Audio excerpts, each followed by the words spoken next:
महान समाज सुधारक और आर्य समाज के संस्थापक स्वामी दयानंद सरस्वती का जन्म 1824 में गुजरात के टंकारा में मूलशंकर तिवारी के रूप में हुआ था। बचपन से ही उनमें धार्मिक सत्य की गहरी खोज थी। एक शिवरात्रि की रात उन्होंने मंदिर में मूर्ति पर चूहे को चढ़ाई गई वस्तुओं को खाते हुए देखा, जिससे उनमें मूर्ति पूजा के प्रति गहरा मोह भंग हुआ। इस घटना और अपने प्रिय चाचा तथा बहन की मृत्यु ने उन्हें जीवन मृत्यु के गूढ़ प्रश्नों पर विचार करने के लिए प्रेरित किया। सत्य की तलाश में 21 साल की उम्र में लगभग 1845 उन्होंने घर छोड़ दिया और एक परिव्राजक, घूमने वाले तपस्वी के रूप में भारत भर में यात्रा की। ज्ञान की तलाश में विभिन्न विद्वानों और संतों से मिले और अंततः मथुरा में अपने गुरु स्वामी विरजानंद सरस्वती से मिले। उन्हीं से उन्होंने दयानंद नाम ग्रहण किया और वेदों के वास्तविक ज्ञान को पुनः स्थापित करने का संकल्प लिया।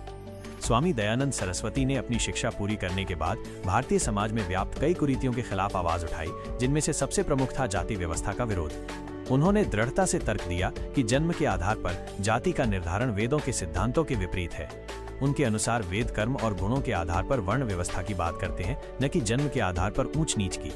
उन्होंने अछूत प्रथा की कड़ी निंदा की और सभी मनुष्यों के लिए समानता का अधिकार, वेदों का अध्ययन करने का अधिकार और इंटरकास्ट विवाह का समर्थन किया। उन्होंने 1875 में आर्य समाज की स्थापना की, जिसका मुख्य उद्देश्य वेदों की ओर लौटो के नारे के साथ वैदिक धर्म के शुद्ध रूप को पुनर्जीवित करना और समाज को अंधविश्वासों और कुरीतियों से मुक्त करना था।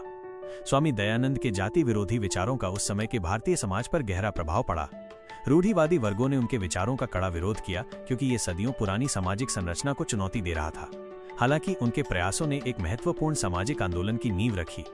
आर्य समाज ने सभी जातियों के लोगों के लिए शिक्षा के द्वार खोले, खासकर दलितों और महिलाओं के लिए, और अस्पृश्यता के खिलाफ मुखर रूप से प्रचार किया।